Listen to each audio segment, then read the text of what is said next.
Hello Ignition Radio listeners and welcome to Airtime of the Geek. It's Monday and it's just gone 1pm GMT if you're listening live via our website or via TuneIn. If you're listening to the 1am repeat, it's 5pm Pacific, 7pm Central and 8pm Eastern. If you're catching up on YouTube, then please like and subscribe to this video and our channel. Comments, queries, suggestions, you can follow me on Twitter at Airtime Geek, or you can follow me on Instagram at Airtime of the Geek. You can email me, paulab@ignitionradio.co.uk. Alternatively, you can call into the studio. The number's 01642 645 827. You can also take a look at geeky art I upload to DeviantArt. You can look me up there. My name is Airtime Geek. It's the 11th of April, which means it's only 13 days until Game of Thrones Season 6 airs. That's less than a fortnight. We're off book. I'm so excited. Can't wait to see what happens next. Let's do the geek news. Sherlock Season 4 has finally gone into production. The lackluster Christmas special, which Sherlock was doing some mansplaining as to what feminism was to a bunch of suffragettes. That was a special kind of sexism, all of it itself. Can we not repeat this, please? It's less than 3 weeks to Civil War. Don't choose Team Cap. Don't choose Team Iron Man. Choose Team Sexy Times. It's the team where everyone wins. Sam Rockwell had some disappointing news to break regarding that off-rumoured Galaxy Quest sequel. Apparently, right up till Alan Rickman passed away, we were this close to actually getting one. In a podcast interview with The Nerdist, he said, "We were ready to sign up and Alan Rickman passed away and Tim Allen wasn't available. He has a show and everyone's schedule was all weird. It was going to shoot like right now, and how do you fill that void of Alan Rickman? That's a hard void to fill."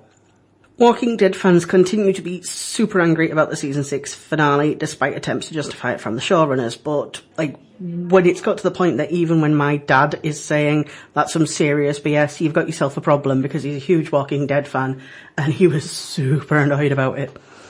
Spoilers for last week's episode of Arrow. Black Canary, aka Laurel Lance, was killed by the increasingly delightful villain Damien Dark. Every second he's on screen, I'm so giddy with excitement.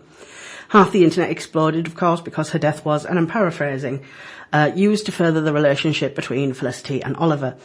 I honestly don't care about the shipping on the show. In fact, I prefer my superheroes with practically no shipping at all, because it's much more fun to do the superhero thing. Pretty much the only thing I ship in my current superhero shows is Snart Rory, because they're adorable. Another Marvel show has been announced, Cloak and Dagger. Guys, we might have to talk about a quantity versus quality thing soon. In the MCU, we've got Agents of S.H.I.E.L.D., Agent Carter, which, yes, is technically being cancelled, Marvel's Most Wanted, Daredevil, Jessica Jones, Luke Cage, Iron Fist, The Defenders, Damage Control, Captain Britain, and now Cloak and Dagger. That's 10 shows, and I say this as even a complete MCU addict, with a very rich comic reading history. I think it's getting a bit much. Add to this the DC shows, Arrow, Flash, Legends of Tomorrow, Supergirl. I'm not sure I've actually got enough hours in the day to watch all of these shows. So we're going to play a song, and then we'll do this week's Top 10. I had to play The Bear and the Maiden Fair. It's like a weekly song now. Plus, Game of Thrones is coming back so soon. Can't wait.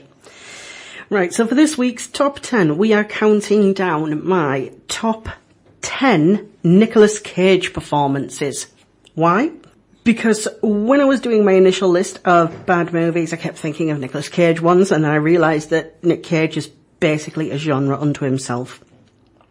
Nicolas Cage was born Nicholas Coppola, and when he decided to pursue acting, he named himself after his favourite comic book character, Luke Cage, so that he didn't have an unfair advantage in his career due to his relationship with his uncle, Francis Ford Coppola.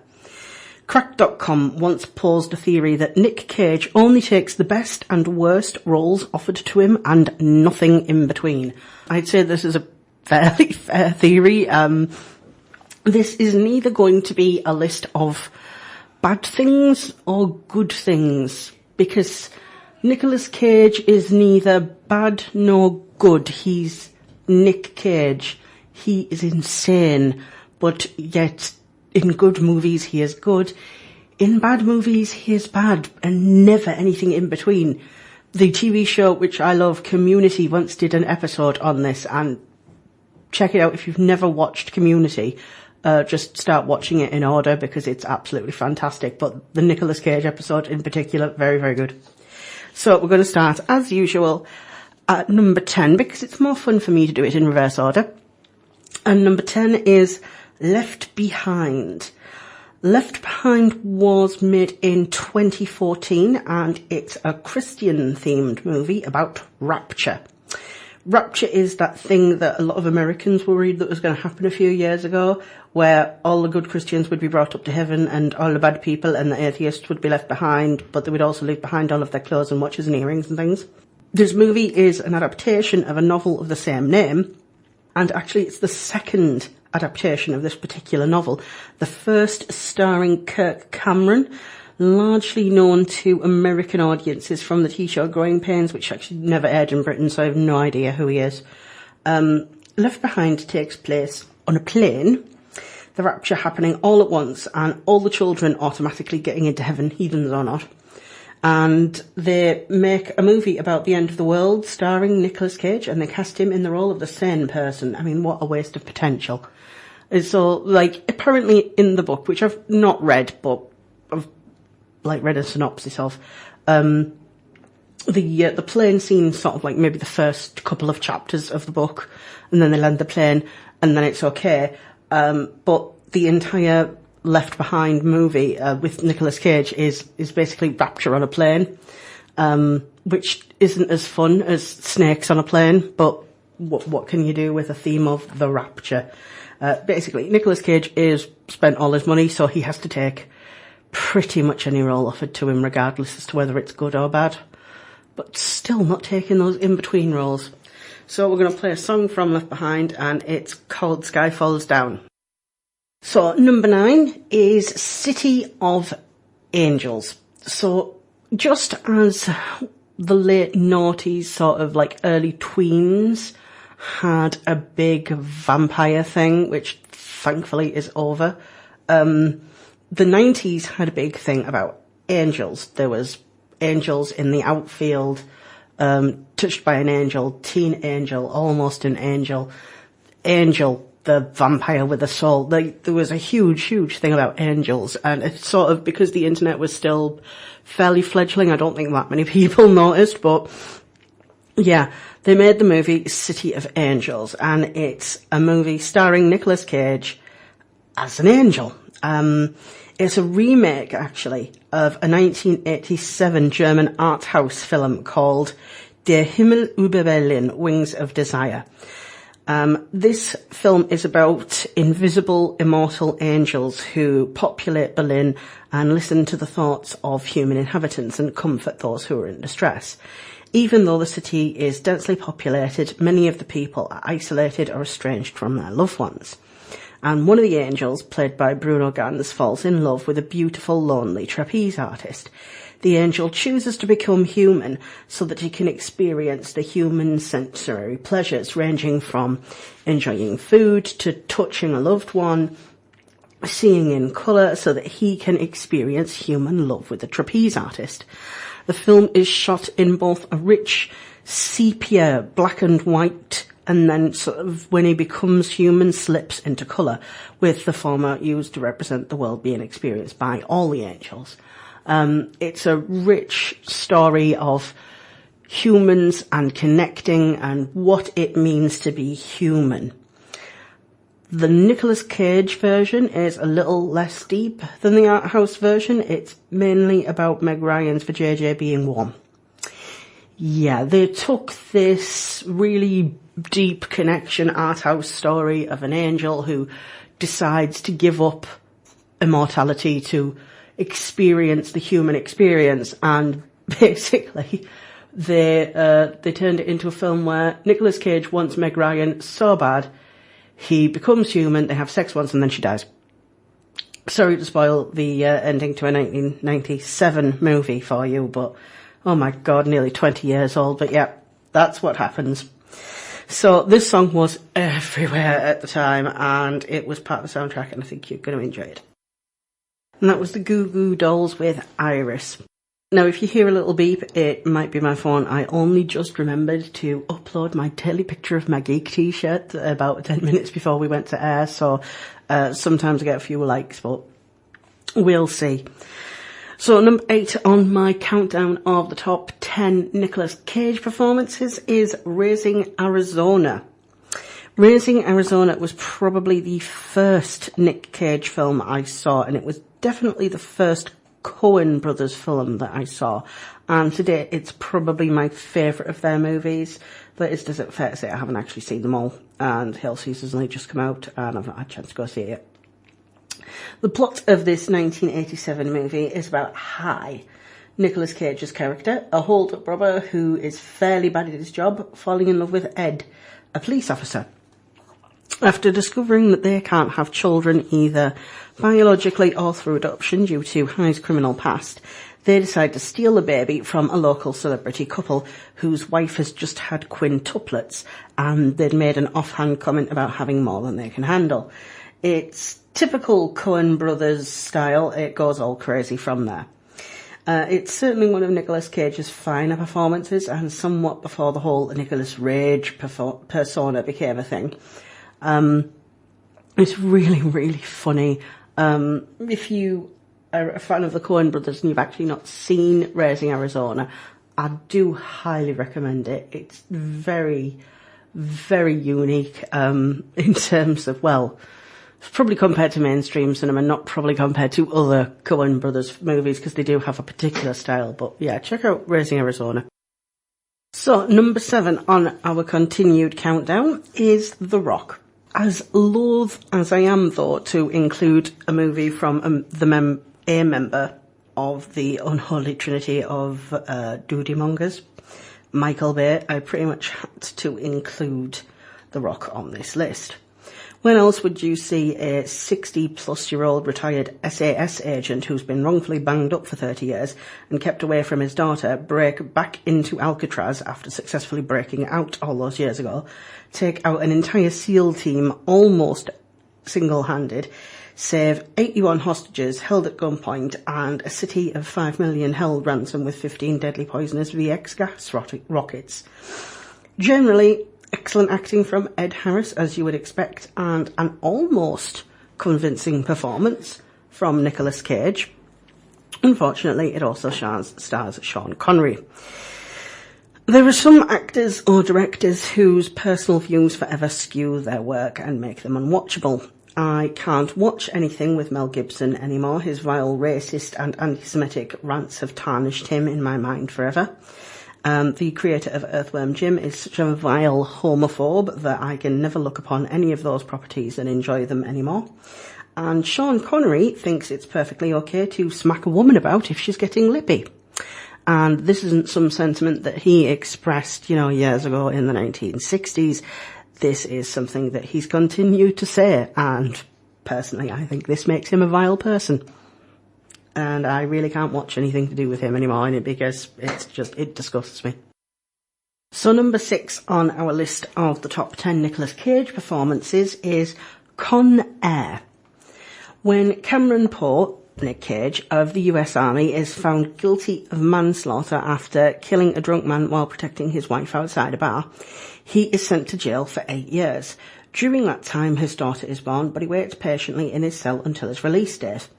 He is flown home on board the Jailbird, which also transports some very dangerous convicts to a maximum security prison in Louisiana. The convicts manage to escape, directed by Cyrus the Virus, who also leads the plane's takeover and reroutes it to an abandoned airfield to catch another plane, which will take them to a foreign country. With Poe's help, the authorities learn where the convicts are headed for and manage to get there before they take off again. After the police and army are killed in an ambush at an airfield, the convicts take off again towards Las Vegas, but a US Marshal, Vince Larkin, with the help of Poe on board, gets there again in time to finally stop the convicts. Con Air could easily be described as The Rock, but on a plane. The Rock on a plane. Con Air is simply just mindless entertainment. I don't think it's a great movie. In fact, I don't even think it's a good movie. Actually, I think it's a fairly terrible movie as movies go. It's like dull dialogue, far too many explosions and one-liners. Nicolas Cage is doing his usual Nicolas Cage thing and overacting it to the max, but it's hilarious and it's awesome. And if you like 90s action movies like Broken Arrow, then check out Con Air if you haven't yet. Comments, queries, suggestions, you can follow me on Twitter at Airtime Geek. You can follow me on Instagram at Airtime of the Geek. You can email me, Paula B, at ignitionradio.co.uk, or you can call into the studio. The number's 01642 645 827. Continuing on with our top 10 Nicolas Cage performances is number 5, Ghost Rider. Ghost Rider called for a young, handsome, well-built young man, but they cast Nicolas Cage instead. But being that Nick Cage is a giant nerd, he brought a lot to the table with Ghost Rider. And I don't care what anyone says about Ghost Rider, it's an immense amount of fun. Without doubt, the best scene in it is Sam Elliott's Old West gunslinging Ghost Rider going on a ride with Johnny Blaze, that and the scene with Rebel Wilson, because Rebel Wilson is usually the best thing in anything that she's in. Ghost Rider tells the tale of Johnny Blaze, who, as a teenager, sells his soul to the devil in order to cure his father's cancer, but then the devil does a little tricksy thing and then kills his father in a motorcycle accident. Johnny Blaze then spends the rest of his adult life as a stunt performer, trying more and more ridiculous stunts, knowing that one day the devil is going to come and claim him to be his Ghost Rider. It's fun but stupid. Johnny Blaze is supposed to have a drinking problem, but Nicolas Cage decided that he didn't want to do that, so he's constantly eating jelly beans out of drinks glasses instead, and he's Nicolas Cage. Apparently the wig that he had to wear for the role took 3 hours to apply every day. That's a lot of time for a wig. What I'm going to play is the Spider Bait song, Ghost Rider in the Sky. It's fantastic. It's from the best scene in the movie, and I hope you enjoy. So number 4 on our continued countdown of the top 10 Nicolas Cage performances is Ghost Rider, Spirit of Vengeance. As whatever cheese Ghost Rider brought to the big screen, Spirit of Vengeance turned it up to 11. This time around, it was very self-aware of both what it was making and what kind of person Nicolas Cage is. That is, he is an insane person. I think the Cage aura might have rubbed off on the rest of the cast because it seemed like everyone was trying to do their best Nick Cage impressions. I wasn't sure if this film was designed to be satire or simply a great B-movie, but regardless, I loved it.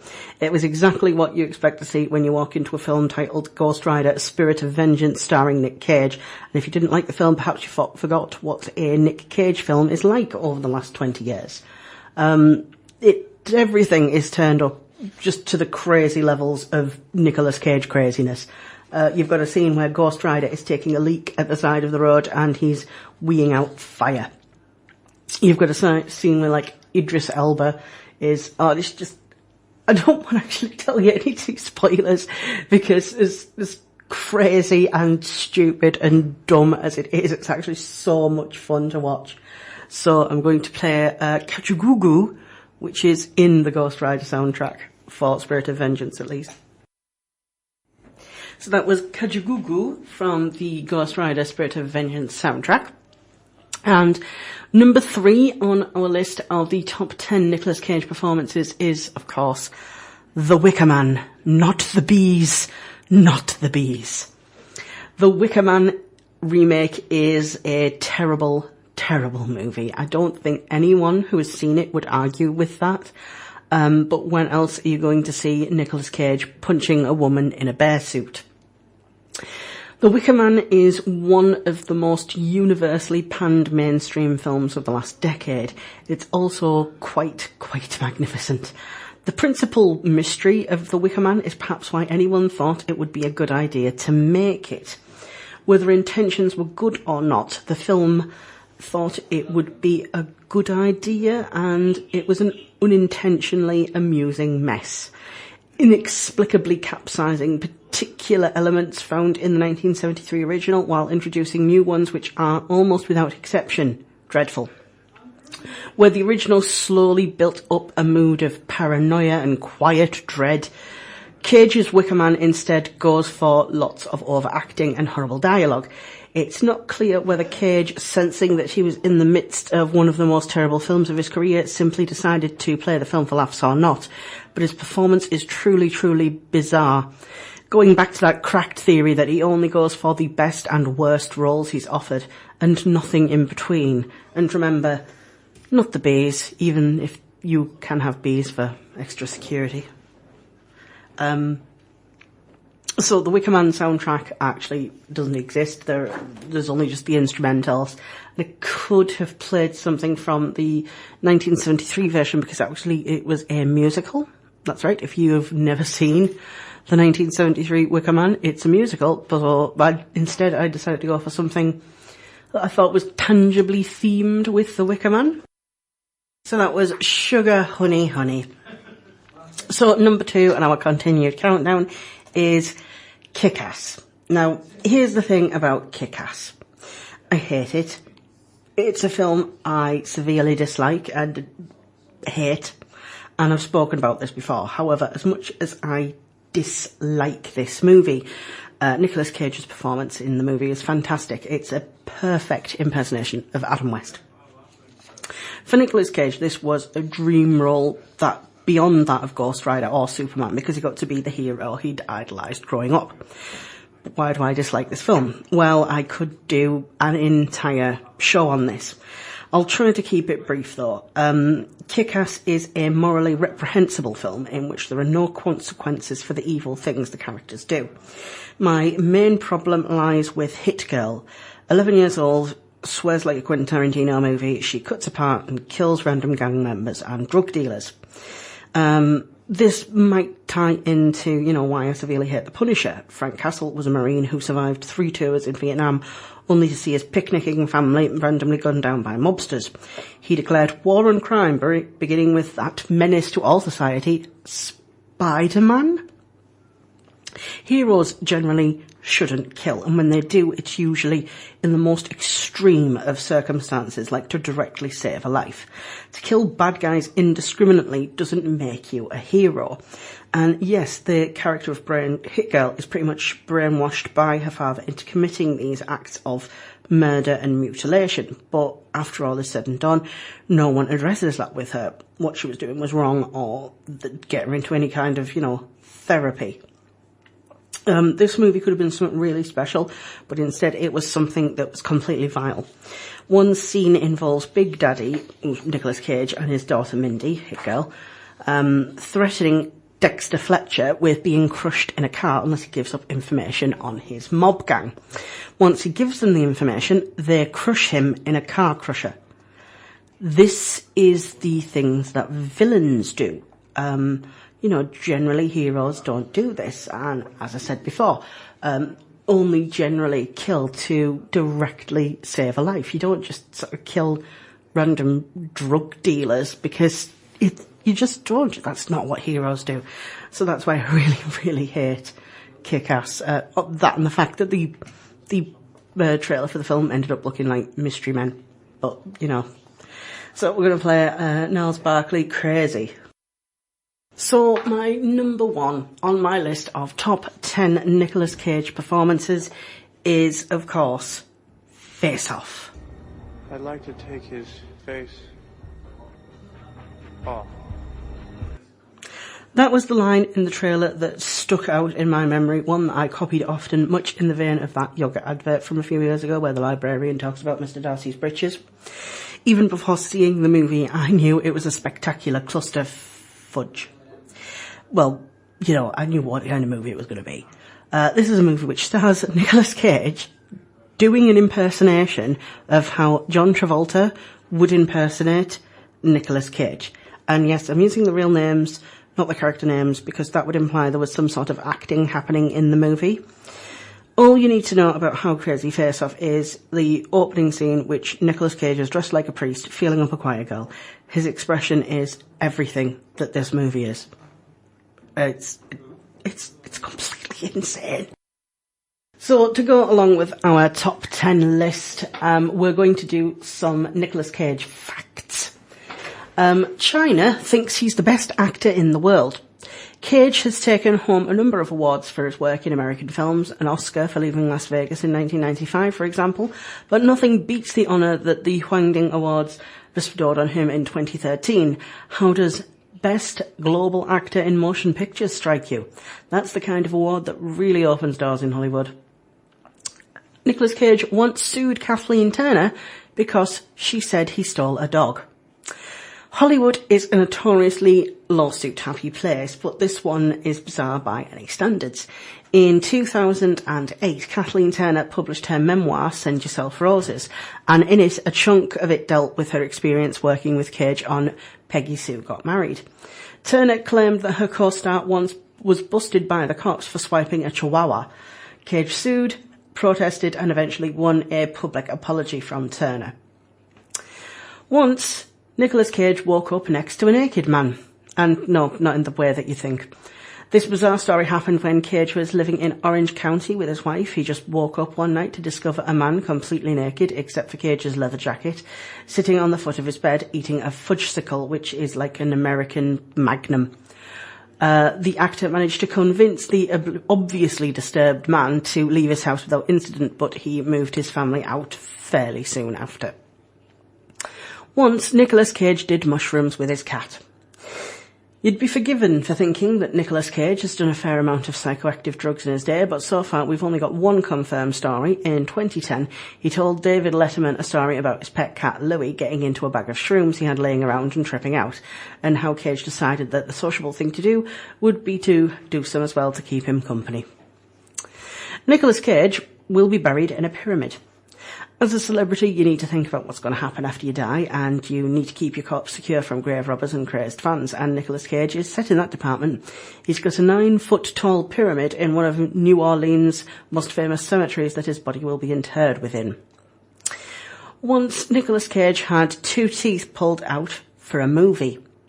While filming Birdie, the 1984 film about a traumatised Vietnam veteran obsessed with flying, Cage felt he needed to understand real pain to get into his character.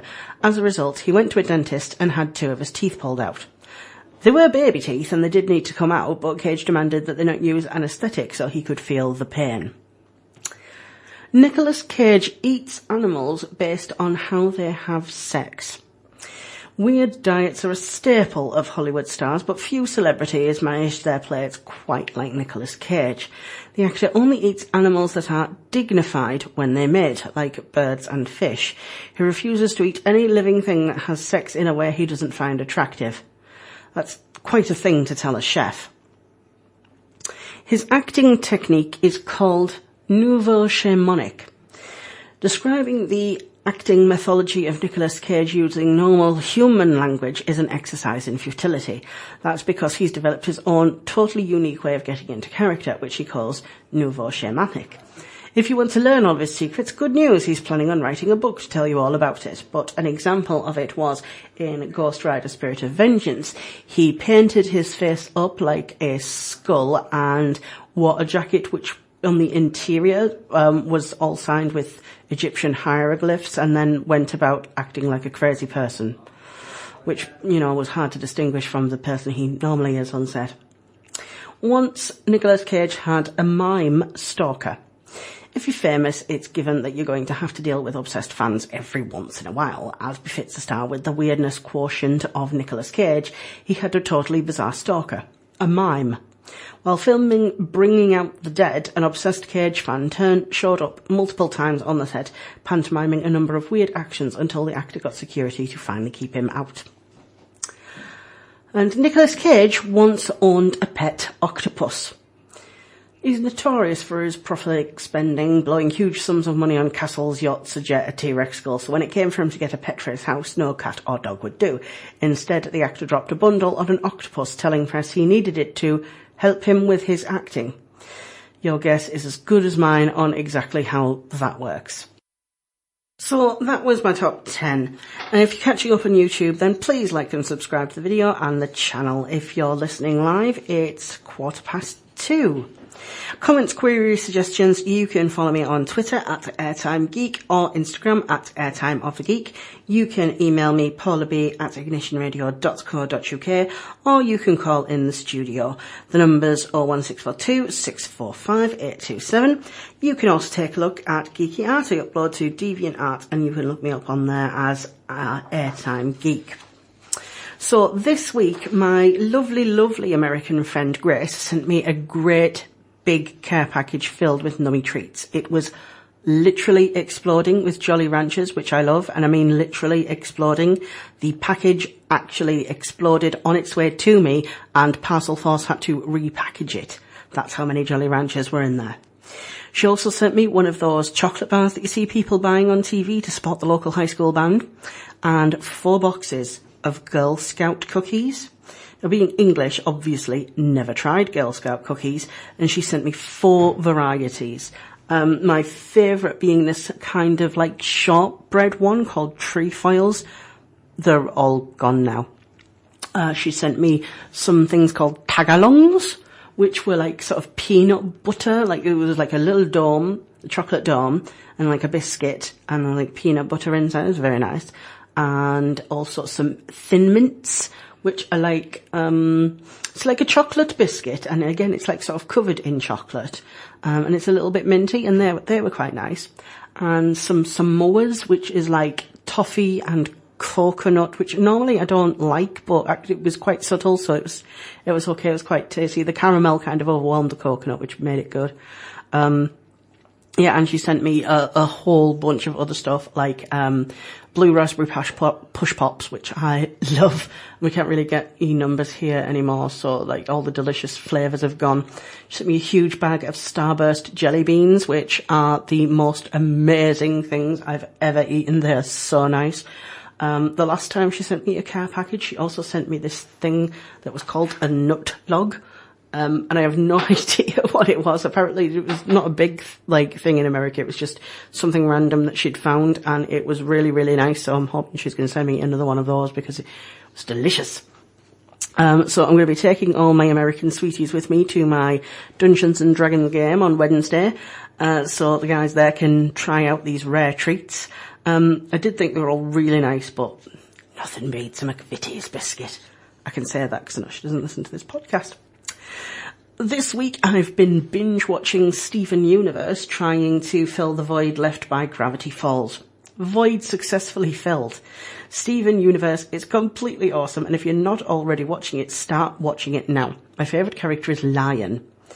And yes, even though he's got no dialogue, he's still my favourite character, I don't care. So, on and off over the past few weeks, I've been talking about Marvel and DC, about the shows and the movies, and if you're not into comics, you may not know all of the ins and outs of the characters, and that's perfectly fine. Many people, unlike me, actually have a life. With a few exceptions here and there, this is the difference. DC creates characters we aspire to be, and Marvel creates the characters that we actually are.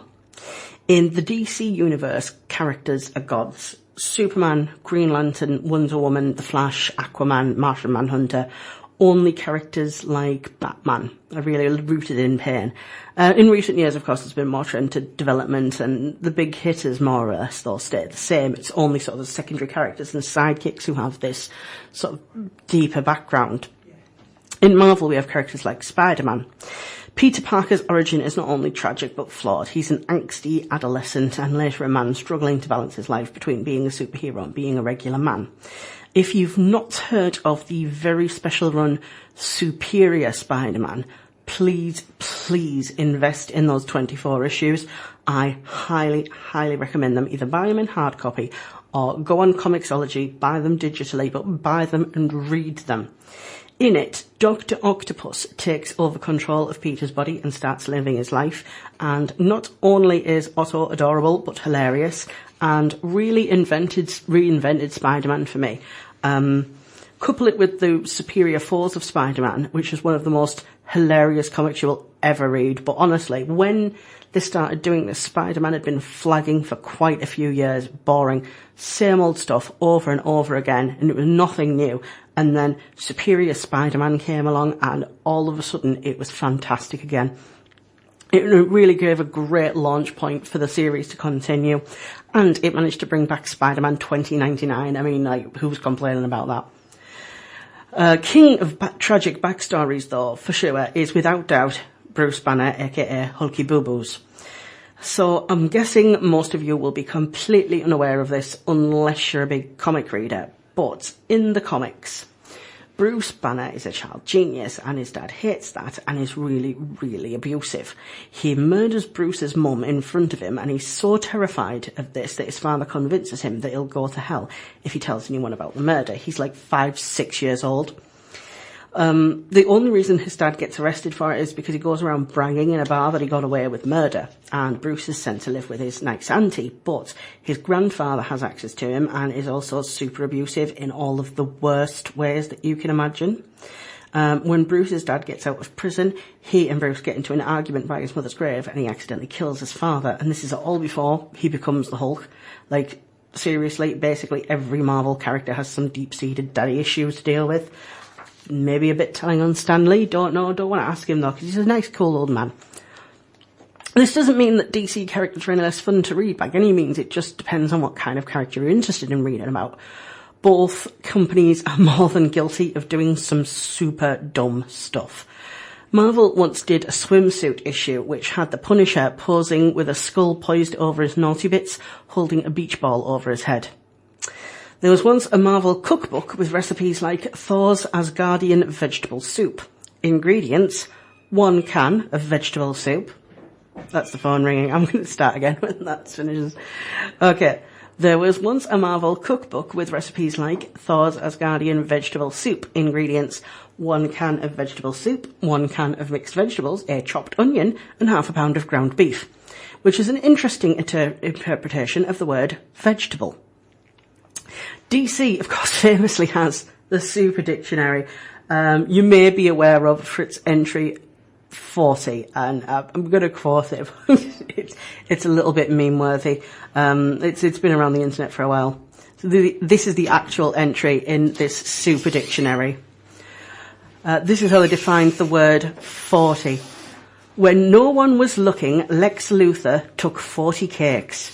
He took 40 cakes, and that's as many as 4 tens. And that's terrible. So, that's it this week for Airtime of the Geek. I know it's a slightly shorter show than usual, but next week I've already got my top 10 picked out, and there's going to be more things coming. Tune in next week for more top 10s, news and reviews. Send your comments, queries, suggestions to me either on Twitter at AirtimeGeek or Instagram at AirtimeOfTheGeek. You can email me, paulab@ignitionradio.co.uk, or you can call in the studio. The number's 01642 645 827. Don't forget to also check out my geeky artwork on DeviantArt. My username is AirtimeGeek. Simon will be taking over this afternoon, and I'm going to leave you with some of my fun music.